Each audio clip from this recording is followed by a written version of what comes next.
Hello, denizens of the internet. Today we're going trick-or-treating in City of Heroes Homecoming. Come with me on this monster mash.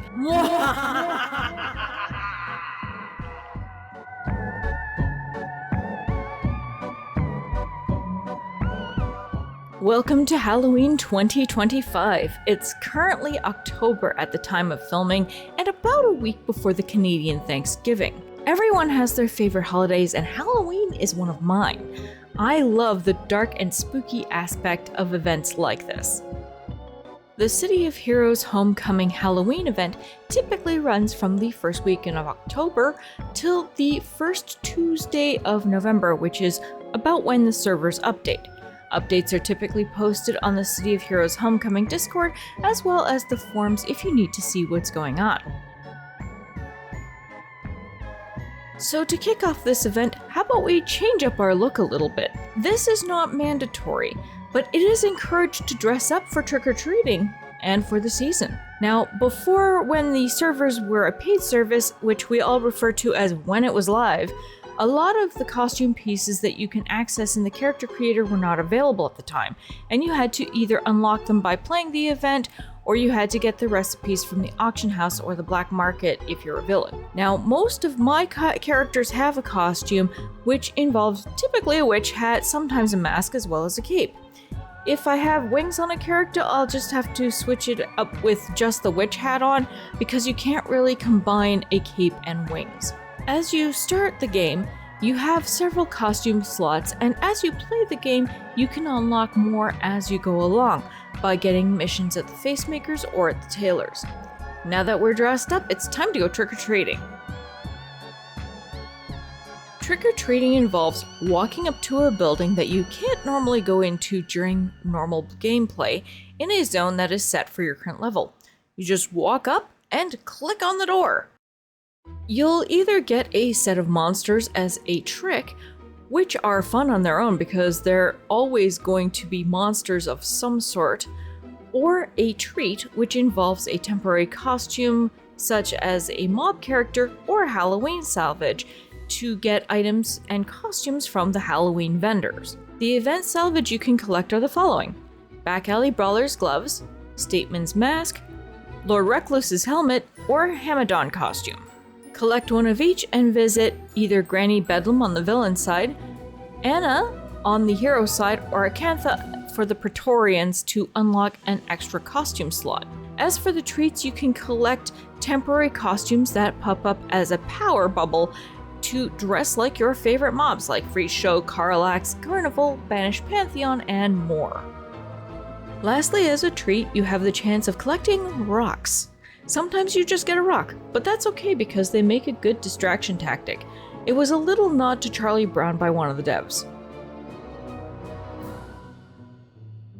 Typically there is a small cooldown of 10 seconds per knock on the door, so then that way everyone has a chance.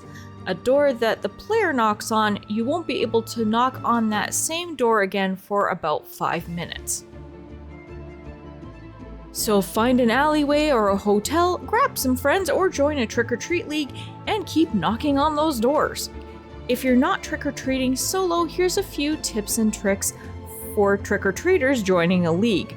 The most common place for leagues to form, as there's more heroes than villains for the most part, is someone will host one in Peregrine Island at a hotel or an apartment complex.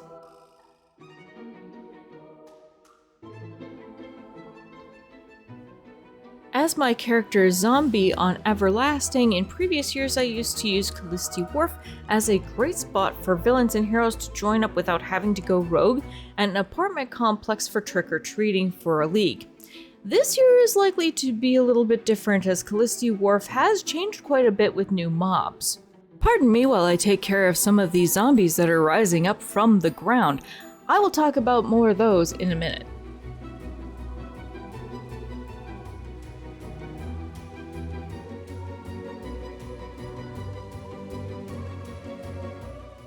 Generally speaking, the best tactic for a league is that everyone who can, they put down buffs and healing beacons or traps right in the middle of the parking lot and go off and knock on a door, and you pull the monsters towards the middle for everyone to tackle. if you get a trick. Now, if you get a treat, just move on to the next door and repeat. If the power effects that everyone is making during a league that is visually overwhelming to you, you can turn most of them off the same way that you would as in a Rikti Mothership raid by using a macro button and clicking it to turn it on or off. And to make that macro button, it is /macro space fx ++ no particles. I also very strongly recommend turning off screen shake, which I've covered how to do that in a previous video. Now for anyone who has lore pets, and keep in mind I found out about this just this week, if you summon lore pets it will reduce the amount of elite bosses that spawn. I found out about this via another player on the league I was in, and this could be inaccurate information, but I could see how this would work from a technical side, but I have yet to confirm this tip on the official wiki or with one of the devs. Please comment if this information is accurate so other players know. Now, outside of trick-or-treating, there's even more fun to be had with giant monsters, as well as a supernatural event that's not related to the TV show, Dr. Kane's House of Horror, as well as the zombie apocalypse. So we'll start with the zombie apocalypse first.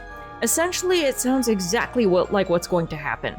The skies turn red, the NPC townies panic, and hello zombies? Hello zombies, where are you? Maybe it's because I was the only one in the zone so it didn't spawn on victory? There should have been a few that rose up from the sidewalk by now. Okay, that's a little weird. Anyhow, let's go over to Everlasting and see what's happening over there. There we go, that's better. So, it's ideal to have friends join you for the zombie apocalypse, as the more of you that there are available, the more easier it is for the elite bosses to spawn up around you. It's very similar to the Rikti invasions that happen, so you'll want to use similar tactics if you're more experienced in terms of playing the game. If you're not, I will go into Rikti at a later date. To know where the zombie apocalypse will be taking place, you'll see the message in your Zone Events tab on your chat bar that says, "Warning, zombie attack in," and enter the zone name here. When you go to that zone, the zombies will start rising up from the ground and attacking the player. There's a variety of types of zombies, from melee to ranged, and even the occasional zombie with a traffic cone on their head.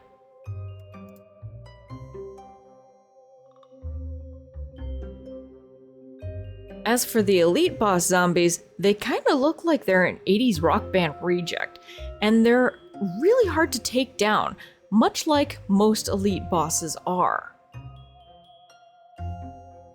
Next, we're going on to the giant monsters.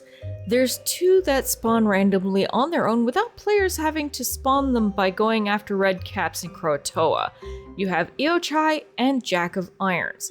As an indicator that a giant monster is nearby, you'll see pumpkins on the ground and monsters nearby, as well as the giant monster themselves. Or you can fly right into them looking for one while you're trying to film and... If you fly into one on your own, you will likely get gooned and then get sent to the hospital. Let's try that again, shall we? Ideally, you'll want to grab a group of friends, ideally a small league, to hunt and take down the giant monster.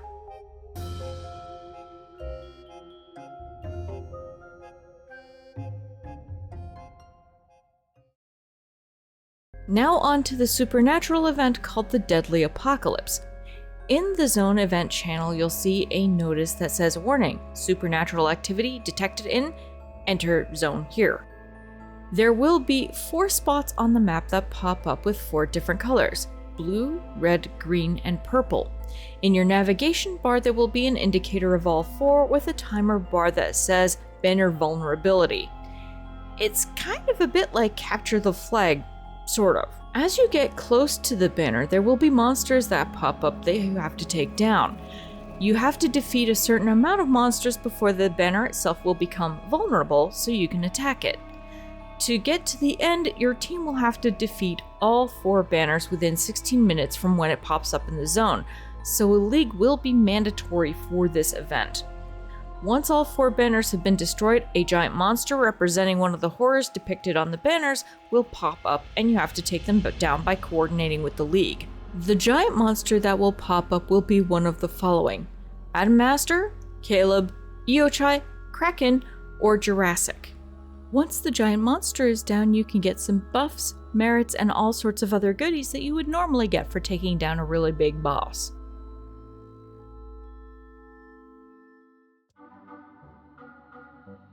And now on to Dr. Kane's House of Horror.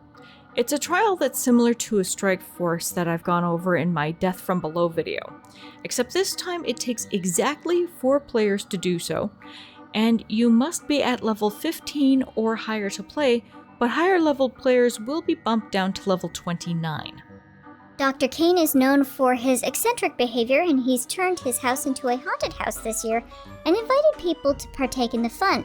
But not as all as it seems. There seems to have been some mysterious disappearances of guests who have entered his house, never to have returned. There are badges in this mission that you can get, and the easiest one to get is to wear one of those power bubble costumes I mentioned earlier that you can get from trick-or-treating throughout the mission.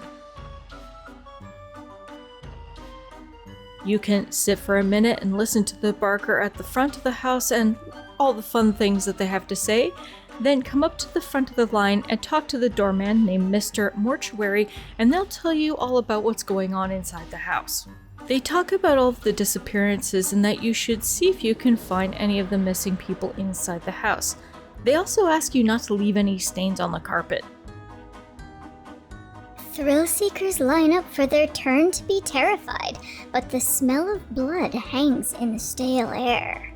So enter the house to find Dr. Kane. Once you're inside, you'll see actors being spooky to thrill people coming in, but the further inside of the house you go, it's not people, it's actual zombies. Take out the zombies, admire the detailing and ambience to get a few ideas while you're in there for building your own spooky base. Sorry, I do a lot of base building on the outside of missions. So keep following the path through the house, and it's not easy to get lost, and the path is fairly straightforward.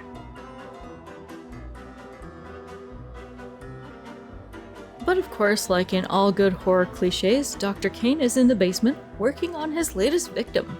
The madman himself, Dr. Kane. His eyes dissect you as a butcher evaluates a side of meat. Then he monologues for a second and a bunch of zombies start animating, which you'll have to take out, and then you'll have to follow Dr. Kane through the crypts. The smell of decayed and littered corpses betrays Dr. Kane's dark secret as a defiler of the dead. But to what end is this madman working? The shuffling of cold dead feet heralds the walking dead and promises that more of Dr. Kane's horrors await you. As my teammate points out sarcastically, nothing bad ever happens in crypts. So you have to work your way past the additional zombies and reanimated corpses to get through the crypts.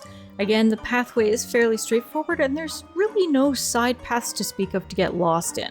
Now there will be some exploding corpses and mushroom type baddies that will be in the crypts, so be prepared to try and take them down before they get to you, or maybe some of your teammates might be tanky enough that they can just take the explosion, dust off the graveyard dust, and keep going.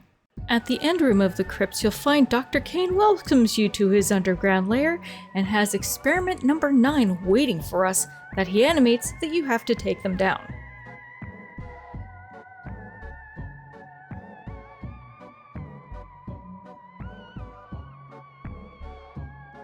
Exit the crypts and enter the graveyard to find Dr. Kane.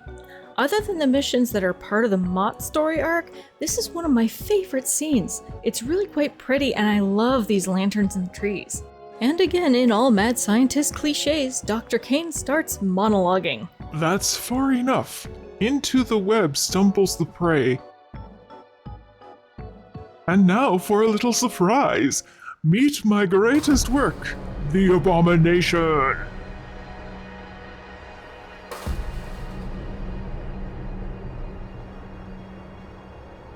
There's an extra badge that you can get in this mission where you kill all of the zombies before you kill the Abomination. To get the zombies to raise, you have to maneuver yourself between the gravestones. Now it's time to take out 99 zombies while one of our teammates, Natsumi Ronren, distracts the abomination from attacking the rest of us and whittle down the monster's health a little bit.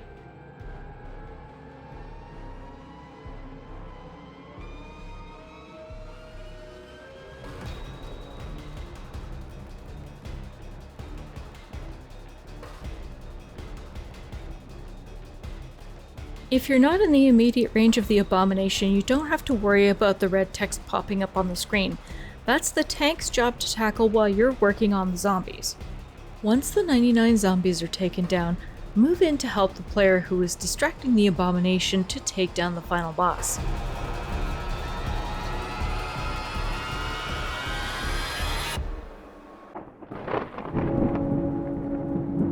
Once the abomination is taken down, Dr. Kane laments and vows to build another one. You can leave him in the graveyard to plot his revenge, and you can make your way out of the mission.